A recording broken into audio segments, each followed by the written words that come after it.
All right. Well, the message this morning, you might have seen on your worship guide, is entitled "The Thing We Like Least." And I guess there could be some debate about all the different things we dislike. But one of the things I know most of us dislike is waiting. Even this morning, I was picking up the donuts for the students, and I showed up, and there's a line outside the door at like 7:30 this morning for donuts. I don't like waiting. You know, if you go to the airport and all of a sudden you rush to get there and then it says flight delayed. We don't like waiting.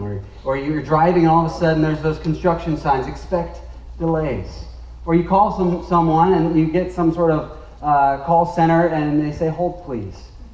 We just don't like waiting. We're not very good at it. I mean, that's why we like microwaves. Jen got a pressure cooker last year for Christmas, you know. No longer does it take an hour to cook a baked potato. In a pressure cooker, you can cook that thing in like 6 minutes.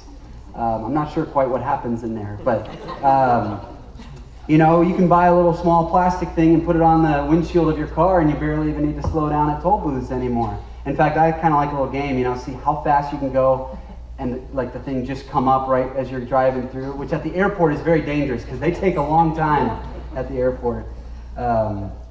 You know, you got Amazon same-day delivery. We don't like to wait for anything. In fact, I got a little test for you to determine how bad we are at waiting, okay? If you can identify with any of these statements, then you're probably also bad at waiting. If you've ever honked because the light turned green and the car in front of you didn't go, so you sort of honked a little bit. If you've ever switched lanes at the grocery store, twice. So you move to this one, then you move back to this one. If you've ever walked out of a restaurant because of the wait time, probably bad at waiting. If you've ever pulled the coffee pot out before it was done brewing, you ever done that? Or complained about your internet speed? I'm guilty of all of these. Waiting is a virtue that I usually admire from a distance. You know, not many of us like to wait, and yet all of us have to wait. It's sort of ironic, isn't it? That no one really enjoys waiting, and yet none of us can go through life without having things that we need to wait for. I know people who are waiting to get well. I know people who are waiting to retire. Now, 2 years, 2 months, and 12 days left. Sort of counting down. I know people who are waiting to get married. Just waiting. There's people who are waiting to have children. Or grandchildren. This is where, you know, you can kind of do that to the people next to you. If your child's sitting next to you. Everybody's waiting for something. I mean, if we had time, we could go around and all of us could share something probably pretty significant that we are waiting for. Might be, maybe you're unemployed or underemployed. Maybe you're waiting for things to improve with your finances, or there's some sort of relationship that there's tension in. You're sort of waiting for that to resolve itself. We're all waiting for something, and yet I don't know hardly anybody who waits well. And so what I want us to do this morning is to talk a little bit about this waiting process. In particularly, how you and I should respond when we ask God for something and He seems to be delaying in His response. When we seek something from Him and His response is, wait. I mean, this is such an important and such a frequent part of life. And we don't find it very easy. So I want us to look into God's Word and see what it has to say about the waiting process. And so this morning, as we get some face time with Jesus, we're actually going to observe His interactions with two separate individuals. Most weeks in this series, we've sort of looked at Jesus and one other person. They've been having this sort of one-on-one conversation. Well, this morning, Jesus is actually going to interact with two different people who are very opposite from one another. So if you have your Bible, turn with me to Mark chapter 5. And as we say often, I think you'll get a lot more out of this if you're actually following along. I mean, I'll try to put some on the screens, but if you're reading along with, you often will get a lot more out of this. So Mark chapter 5, we're going to see these two interactions are sandwiched together, and we're going to start in verse 21. And what I want us to do is, first let's just look at the interactions Jesus has with these two people, but then let's make some observations about this waiting process that's inevitable for all of us. Okay, so first, let's just look at what happened. Here's what Mark writes in verse 21. When Jesus had again crossed over the boat to the other side of the lake, a large crowd gathered around him while he was by the lake. Then one of the synagogue leaders named Jairus came, and when he saw Jesus, he fell at his feet. He pleaded earnestly with him, "My little daughter is dying. Please come and put your hands on her so that she will be healed and live." So Jesus went with him. Now, before we go on, let's just talk about what's happened so far. So this man named Jairus is one of the leaders in the synagogue. And that sentence alone tells us a decent amount about this guy. The synagogue is sort of like the church. It was not the temple itself, but another sort of offshoot connected to what's going on in the temple. And Jairus is a leader at this synagogue, which tells us a few things. He was probably well off. He was very well respected. He had a reputation in the community of being a spiritual person. He may have even been vocationally connected to what's going on at the synagogue. We also know he has a daughter, and if you look later on in this passage, we find out she's 12 years old. And if you look at Luke's account, we know that this is his only daughter. And she's dying. Literally, the phrase that's used here means she's at death's door. I mean, this is an urgent matter. She is sinking fast. And one of the other things we know is, if you've read Mark, the first 4 chapters, at this point, the religious sort of establishment is not so sure about Jesus. Jesus is sort of shaking things up a little bit. And so Jairus is one of the rulers, one of the leaders in this religious community. So at best, he would be viewing Jesus with a little bit of skepticism. And yet here we find him running up to Jesus, falling on his knees, and pleading for his help. I mean, that is somewhat unusual. Why would Jairus be doing that? And the answer is he's desperate. He's run out of options. His daughter is about to die, so he doesn't care who it is. If he has the potential to be able to heal my daughter, I'm going to go ask him. And so he goes to Jesus, and Jesus says he'll go. Now imagine what Jairus would be feeling at this moment. Probably a little bit hopeful, right? He's watched his daughter sort of decline, but now there's a glimmer of hope. Jesus said he'll come. Jesus will see her. But he's probably also like churning with fear inside, wondering, are we going to make it back in time? Are we going to get to her before she dies? Verse 24. A large crowd followed and pressed around him. And a woman was there who had been subject to bleeding for 12 years. She had suffered a great deal under the care of many doctors and had spent all she had. Yet, instead of getting better, she grew worse. Okay, so in this crowd that's following Jesus and Jairus, there's this woman, and she is in bad shape. Now, let's just talk a little bit about the Jewish culture for a second. Some stuff that comes out of the Old Testament. In the Old Testament, when you had God dwelling in your midst, which is what was happening in the temple, what was happening in the tabernacle before, God had prescribed some certain laws about clean and unclean to make sure that people didn't come into his presence contaminated. So you'll remember a few weeks ago we talked about leprosy. If you had leprosy, you were considered unclean. It didn't mean you were a lousy person. It just meant that the open sores on your body made it inappropriate for you to come into God's presence. And if you go back and look at Leviticus 15, there's all sorts of things that could make a person unclean. There's certain diseases that could make you unclean, certain foods that would make you unclean. If you touched a dead body, you'd become unclean. And if you were a woman in the midst of your menstrual cycle, that would make you unclean. Well, this woman has a hemorrhage. She's been bleeding for 12 years. And because of that, she's been considered unclean in the community. And so one thing we know already is that she should not be in this crowd of people. She shouldn't even be there. If you were unclean, you were expected to sort of pronounce your uncleanness so that nobody else would be contaminated by you. And yet here she is in the midst of this crowd. Why? She's desperate. You look at verse 26. She has run out of options. She has gone to every doctor she can who can help her. She has spent all of her money trying to get healed, and no one can help her. She's got nowhere else to go. So she comes, just like Jairus, to Jesus. Verse 27. When she heard about Jesus, she came up behind him in the crowd and touched his cloak, because she thought, if I can just touch his clothes, I will be healed. Immediately, her bleeding stopped, and she felt in her body that she was freed from her suffering. At once, Jesus realized that power had gone out from him. He turned around in the crowd and asked, "Who touched my clothes?" So this crowd is pressing in around Jesus. In fact, the word that's used for pressing in is the same word to squeeze grapes to make wine.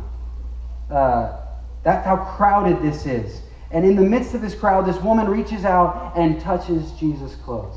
And I just love when an artist can sort of capture it creatively, like a scene like this. And I was mentioning this passage to Becky earlier. She sent this picture from their recent trip when they went to Israel. They saw this painting. As you can tell, it sort of takes up a whole wall there. But it really captures what's going on. I mean, you can see how crowded it is, and then in amidst all these other legs, this hand just sort of reaches through and touches Jesus' garment. It may have looked something like that. And Jesus realizes that power has gone out from him. This is the first time Mark uses this word power. It's the word dunamis, where we get our word dynamite. Jesus has this sensation of weakness, that power has gone out from him. It's sort of a draining feeling. And what does he do? Jesus stops. All of the emergency vehicles were headed to Jairus' house. The sirens were on. Everyone's moving as fast as they can in that direction. And Jesus stops the whole progression. And he turns around and he says, "Who touched me?" And the disciples, they can't believe Jesus is asking such a question. Look at verse 31. He says, they say, "You see the crowd of people against you," his disciples answered, "and yet you ask, 'Who touched me?'" But Jesus kept looking around to see who had done it. Then the woman, knowing what had happened to her, came and fell at Jesus' feet, and trembling with fear, told him the whole truth. So Jesus turns around and says, "Who touched me?" And at first, no one emerges. But Jesus just keeps standing there. Sort of like an awkward silence. He just keeps looking around. "Who touched me?" And he just waits.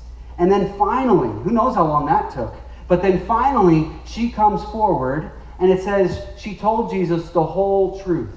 What does that mean? That means she told her whole story.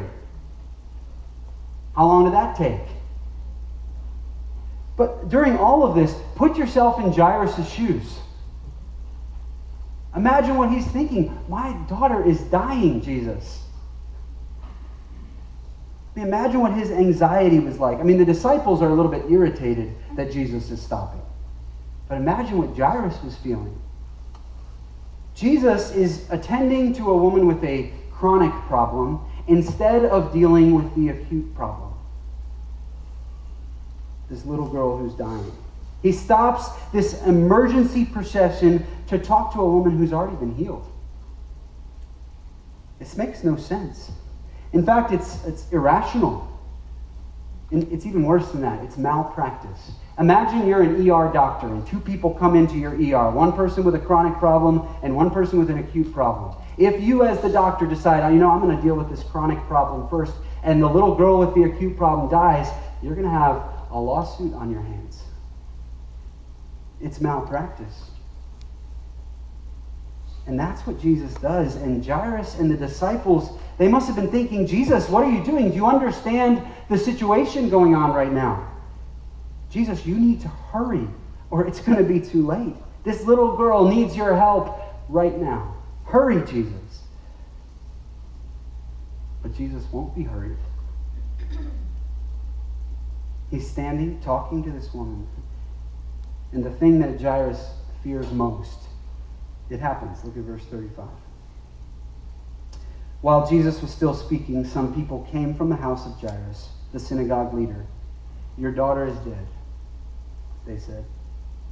"Why bother the teacher anymore?"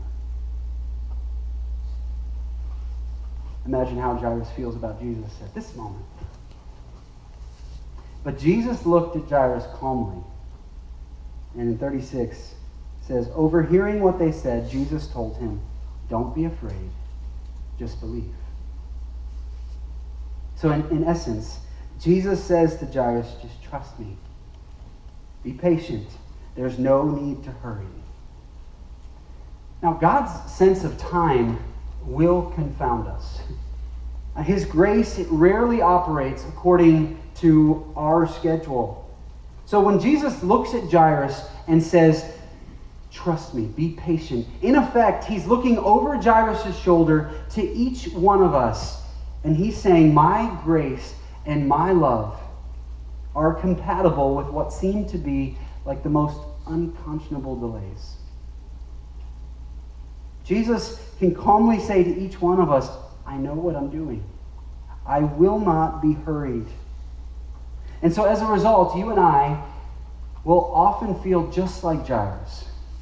We'll be impatient because it's going to seem like God, it's going to seem like Jesus is delaying irrationally, unconscionably, inordinately. And we'll feel just like Jairus.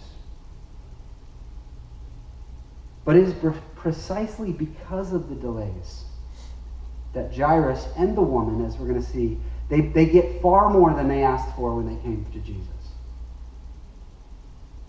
And so that's sort of our first observation about this waiting process that I want to call our attention to. It's not profound, but what we call delays and interruptions are actually part of God's plan. I mean, we often think God's plan is being interrupted or God's plan is being delayed. But these are actually part of God's plan. God is always on time. Always. You know how when you're pregnant and you're having a baby, you'll go to the doctor, and the doctor will ask some questions, and then you'll get an ultrasound, and they'll take some measurements, and then they'll do a little computing, and the doctor will tell you the due date, right? This isn't an announcement, by the way. That ship has sailed surgically. But with our 3 kids, we were given a due date. And as you talk with people, you're like, hey, is the baby going to come early? The baby going to come late? I think we were thinking about it all wrong. The baby's always on time. It's the doctor who was early or was late. That's the same thing with God. God always sets his schedule and keeps it. He never misses an appointment. But his timing, it looks different than ours. A guy once asked God, hey, God, can you tell me what 1,000,000 years are like? And God said, well, 1,000,000 years, that's like a second. The guy thought, and he said, well, God, can you tell me what $1,000,000 are like? And God said, well, $1,000,000 to me, that's like a penny. So the guy said, God, can you lend me a penny? To which God said, in a minute, or in a second. Sorry, that's a dad joke. Literally, that was my dad's joke. But God's sense of time and our sense of time, they don't often see eye to eye. But his timing and his plan are perfect, and yet what they feel like to us is they feel like delays. I mean, think about Jairus. From Jairus' perspective, Jesus was 12 minutes late. From the woman's perspective, Jesus was 12 years late. But here's the thing. It isn't just that Jesus loved and cared for Jairus and the woman in spite of the delays. No, Jesus' love, it was seen in the delays. The delays themselves were loving. And you might say, well, what do you mean by that? It's in dealing with these delays of Jesus that both Jairus and the woman, they get far more from Jesus than they ever thought they'd get. And they also are forced to give far more than they ever expected to give. In dealing with the delays of Jesus, that happens for us too. We get far more than we ever expected to get, and we are forced to give far more than we ever expected to give. Let me illustrate that with both Jairus and the woman. Let's take Jairus first. What did Jairus expect to receive from Jesus? He expected a healing, right? He wanted a fever cure. But that's not what he got. He got far more than that. Let's go to the climax of Jairus' story. The plot has thickened. The girl is now dead. Jesus says to his father, hey, I'm coming anyway. And so they go to Jairus' house. Verse 37. Jesus did not let anyone follow him except Peter, James, and John, the brother of James. When they came to the home of the synagogue leader, Jesus saw a commotion with people crying and wailing loudly. He went in and said to them, "Why all this commotion and wailing? The child's not dead, but asleep." But they laughed at him. So they finally get to Jairus' house. Everyone's mourning for this dead little girl. And of course they laugh at Jesus because they know a dead person when they see one. So the story continues, verse 40. After he put them all out, he took the child's father and mother and the disciples who were with him and went where the child was. He took her by the hand and said to her, "Talitha cum," which means, "Little girl, I say to you, get up." Immediately the girl stood up and began to walk around. She was 12 years old. At this, they were completely astonished. And of course they were astonished. Jairus came to Jesus for a healing, not for a resurrection. But when we come to Jesus for help, we get far more than we ever asked for, or what we originally thought.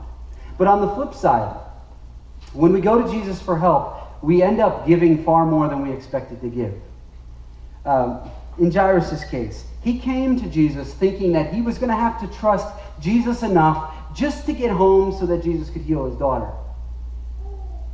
But Jesus demanded far more from him, didn't he? Jairus' daughter had died because of the apparent malpractice of the great physician. And so Jesus looked right into his eyes and said, "Trust me. Hold on to faith." I mean, that was a test of faith far beyond anything Jairus had anticipated. Dealing with Jesus' delays meant that Jairus both got more, but had to give more than he anticipated. Or take the sick woman for a second. She came to Jesus for a healing, but she wanted a sort of drive-by healing, right? She wanted to touch and run. She wanted to be able to say, "I'm better and I'm out of here." But Jesus wouldn't have that. He forced her to go public. And remember what we said about that culture and the laws about clean and unclean. For her to have to come public would have been very threatening. I mean, that would have been a very frightening thing with potential legal ramifications. And so Jesus asked far more from her than she expected to give. But why?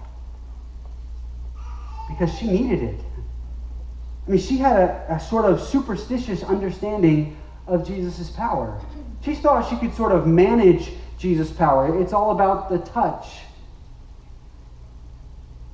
Jesus made her identify herself so that he could tell her, "No, it's your faith that's healed you." Let's go to the climax of her story, verse 33. Then the woman, knowing what had happened to her, came and fell at his feet. Trembling with fear, she told him the whole truth. He said to her, "Daughter, your faith has healed you. Go in peace and be freed from your suffering." I mean, Jesus is saying to her, it's your faith that's healed you, and now you are in a life-transforming relationship with me. That's way more than she expected to get. She was hoping to get well, but now she got way more than that. Now she has a relationship with the Son of God. I mean, there's all the difference in the world between a superstitious person who gets a bodily healing and a life-transformed follower of Jesus for all eternity. God's plan, his timing, full of what seem like delays and interruptions, they're actually part of his loving plan.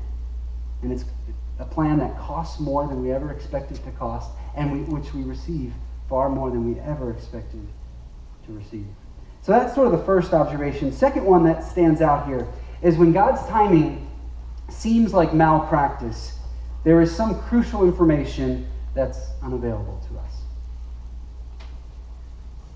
I mean, as far as Jairus and the disciples are concerned, it's malpractice for Jesus to deal with this woman instead of tending to the needs of Jairus' daughter. That's simply malpractice. But there's two crucial pieces of information that they didn't know, that they couldn't know. I mean, one, and we know it from hindsight, it is just as easy for Jesus to cure someone of a fever or to raise them from the dead. But they didn't know that. Second thing they didn't know. They had no idea that Jesus had an opportunity to take sort of a superstitious woman and turn her into a follower of his. They couldn't know that. From their perspective, it looked like Jesus was delaying for no good reason, but he wasn't. And so often, if God, he seems to be delaying unconscionably his grace, and it seems like malpractice, there's some piece of crucial information that we just don't have.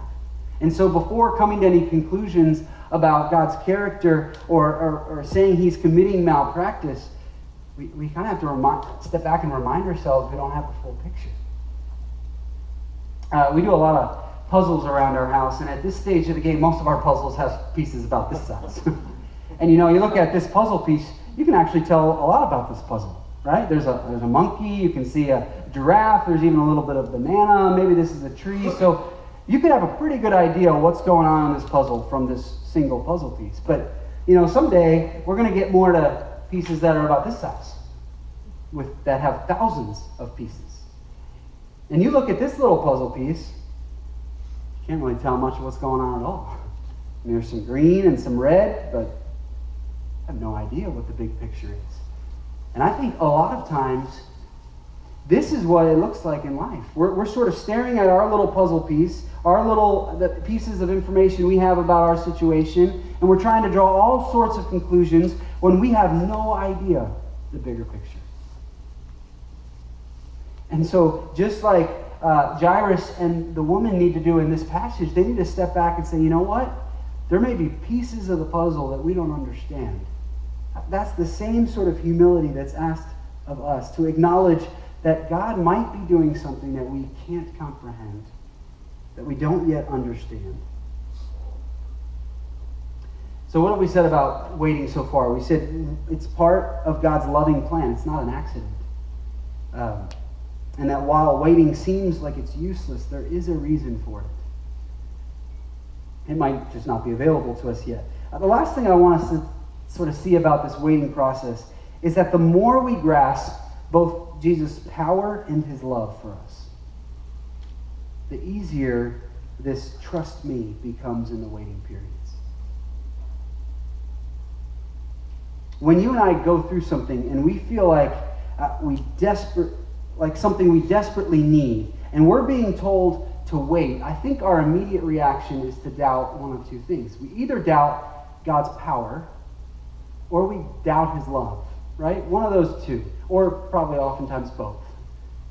We'll either say, God, you're delaying giving me what I want. Maybe you're not even strong enough to give it to me. Or we'll say, you could give it to me, but you must not really love me. And that's why you're not giving it to me. We usually either doubt his power or his love. And that's what makes waiting so difficult. But this passage, it actually addresses both of those. This passage, in fact, all of Mark chapter 5, it speaks so loudly to Jesus' power. If you back up a little bit in chapter 5, Jesus is standing on the edge of standing on a boat, and he looks out at a huge storm, and he says one word, and the storm completely stills. Jesus' power over physical nature. Then, if you keep reading, Jesus takes on 1,000 demons, and with a single word, silences all of them. He's got power over the spiritual realm. And then in this passage, Jesus takes on death itself. And I don't know, have you ever thought it odd when you're reading this passage and Jesus says that the little girl's sleeping? That seems really strange, right? He knows she's dead. In fact, you look at Luke and Matthew's accounts, and they make it very clear Jesus knew she was dead. So what is this reference to sleeping? The answer is in what Jesus does next. Remember, Jesus comes into the room, and he goes over and he sits down next to the little girl, and he takes her by the hand, and he says two things. First thing he says is Talitha, which when it's translated here is little girl, but that doesn't really get across the sense. This is a sort of a pet name, a term of endearment, like sweetie, or honey, or whatever one you would use for your child. And then he says cum, which just means arise, get up. Jesus doesn't say, be resurrected. Jesus says what probably every single Jewish mother and father said to their little child on a Saturday morning. He went over and said, "Little girl, it's time to get up."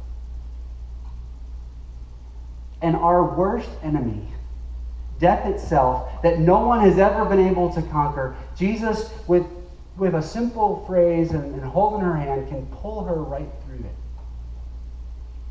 I mean, if that's not power, I don't know what is.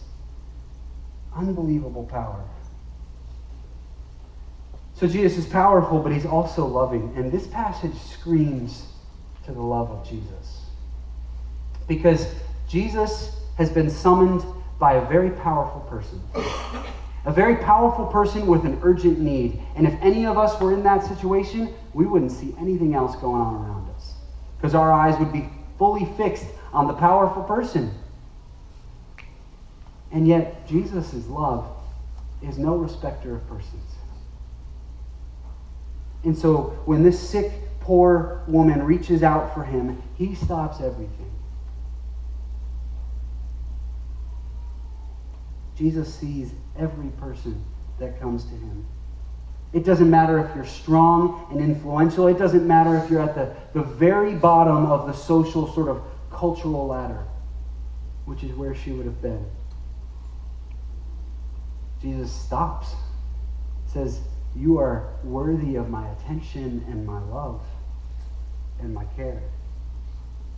Which means that you and I can be sure whenever we come to Jesus, Jesus has that exact same stance towards us. I mean, that's how he treated everyone around him throughout the Gospels. But the clearest display of Christ's love is in what he's done. And the cross has forever settled his love for you. We never need to doubt his love. He's forever proven it. There's no greater expression. And that's why Paul could say things like this in Romans 8:32. It says, "For he who did not spare his own son, but gave him up for us all, how will he not also along with him graciously give us all things?" Amen. Anyone that loves us to that extreme, to go to that level, do anything else. His love is complete. So here's my question. If, as we've seen in Mark 5, Jesus is completely powerful, and as we've seen in Mark 5, Jesus is completely loving, why would we want to hurry someone like that? He loves us completely. He's got a powerful, perfect plan for our lives. Why would we want to hurry him? Well, because it hurts. Yeah, it is painful, but we can be confident that what we're going through is actually the most loving plan that God has for us. Yeah, but I can't see how any good could come from this. God's power is unlimited, and so he's working in ways we can't even see. So wait, we should just trust him even though we can't see how anything good can come from this? Yeah. And it is hard. I'm not saying this is going to be easy. But we can take comfort from verses like Joel read earlier, or this verse in Psalm 25. "Indeed, none who wait for you shall be put to shame." You know what that means? That means that if we wait on the Lord, we won't regret it. His way is always best. A family friend of mine turned the word wait into an acrostic. You know, where a different word goes with each of the letters. And I found it really helpful because we're going to find ourselves having to wait in both big and small things. And so we can either spend our life frustrated, or we can use these times to embrace truth and embrace our God. Now, here's the way they talked about wait. Willingly acknowledging infinite timing. Willingly, and that's the key. It's a choice, right? We can spend our life fighting it, or we can accept that God's timing is different than ours. Acknowledging, this is where we recognize we're on his schedule, not on our own, and it's infinite timing.